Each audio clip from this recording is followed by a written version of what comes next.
Imagine a man accused of horrific crimes suddenly vanishing before trial, not by running off to another country, not by faking his death, but by literally disappearing into the earth. For years, no one could find him. Police, family, even locals thought he'd escaped the state. But when a hunter stumbled across a strange hidden door buried in the Wisconsin woods, the truth of where Jeremiah Button had gone and how he had survived would leave everyone speechless. Jeremiah Button seemed like your average small-town guy. Born in 1975 near Warsaw, Wisconsin, he lived a quiet life with his parents well into his 30s. He wasn't popular, but he wasn't invisible either. That quiet, slightly odd neighbour who liked computers and tinkering with electronics. People thought he was intelligent, even gifted, but a bit off. What nobody knew was that behind his calm, geeky exterior, Jeremiah was hiding something deeply disturbing. Between 2006 and 2012, under the same roof where his parents slept, he repeatedly abused a relative. She was a minor.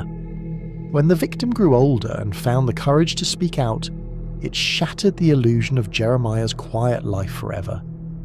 In 2014, the truth finally came out. Police searched Jeremiah's home and found thousands of illegal images and videos, many that he had filmed himself. The footage was time-stamped, clear, and unmistakably taken inside his home. Jeremiah was arrested and charged with multiple felonies, from possession of child pornography to child enticement. With evidence stacked against him, prison was inevitable, but instead of being locked up, Jeremiah was released on a $25,000 bond. He had to hand over his passport and stay off the internet, but otherwise, he was free to roam the state.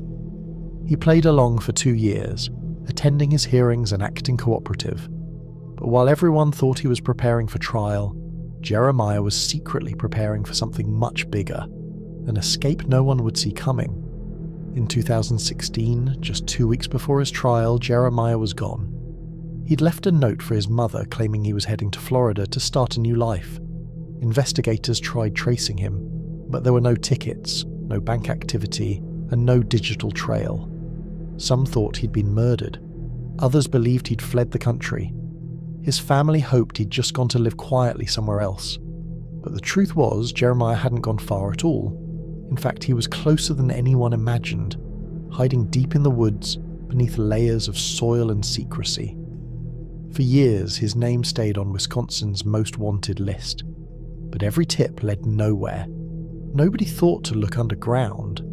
Fast forward to August 2019. In the quiet town of Ringgold, Wisconsin, local hunter Tom Nelson was walking a familiar trail when he noticed something off. Tracks in the snow that someone had tried to cover with pine branches. That alone was strange enough to raise alarm. Following the markings, Tom stumbled upon a door built right into the side of a hill. Nearby was a homemade septic system, the kind that had been used.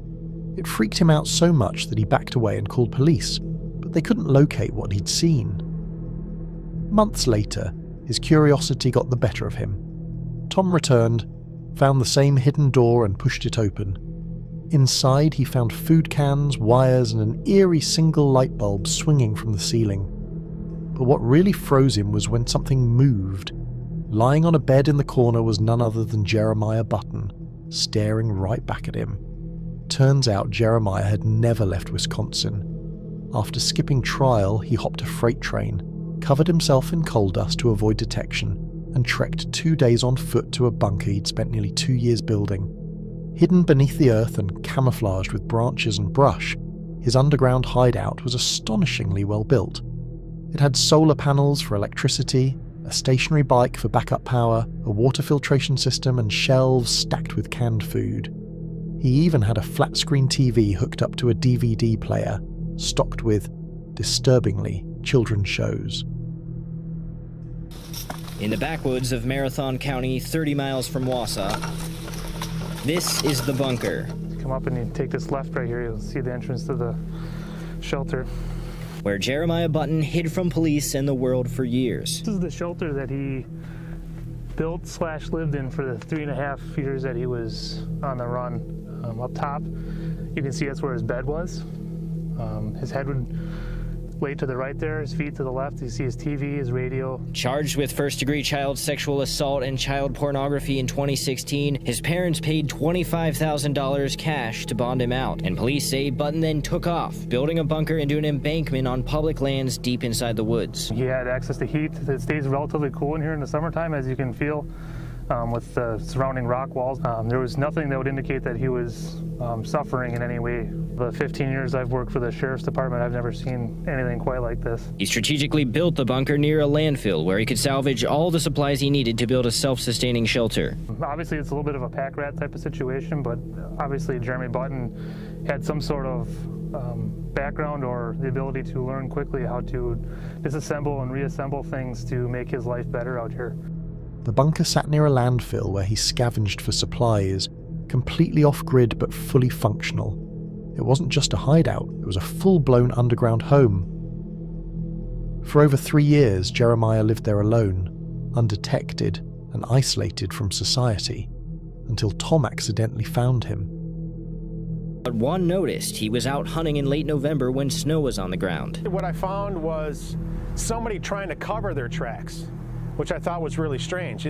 Someone must have taken a pine bough and was covering their tracks. It was that November day Nelson found the doorway to Button's bunker. The feeling that something was very wrong consumed him for months until Friday. I walked up to the door, pushed it open, saw all the stuff in there. I'm like, wow. Turned the light on my phone, started walking in there. I saw him move. I saw him move in the bed. I backed out. And man, I was just shaking the whole time. As soon as Nelson had cell reception, he called sheriff's deputies. Nelson guided the deputies to the bunker, and after a 20-minute standoff, Button came out and was detained. There was just something that told me that I need to go in there and find out what's going on. So that's what I did, and luckily the guy's behind bars, and hopefully the people that he offended sleep better knowing he's behind bars. When police arrived at the scene, Jeremiah refused to come out at first. For 20 tense minutes, he threatened to harm himself rather than face arrest. But eventually he surrendered, calm, polite, and eerily relieved. He told officers it felt nice to have human contact again. After years of total isolation, those were some of his first real words to anyone. Authorities searched the bunker, seizing his electronics, hard drives, and all his makeshift equipment. In court, Jeremiah admitted that nobody knew about the bunker. Not friends, not family, no one. He said he built it as a way to punish himself for his crimes, though most people believed it was just a way to avoid prison and the brutal reality awaiting him inside. In 2020, Jeremiah Button pleaded no contest to multiple felony charges. He was sentenced to 34 years in prison, meaning he'll be in his 70s before he's eligible for release.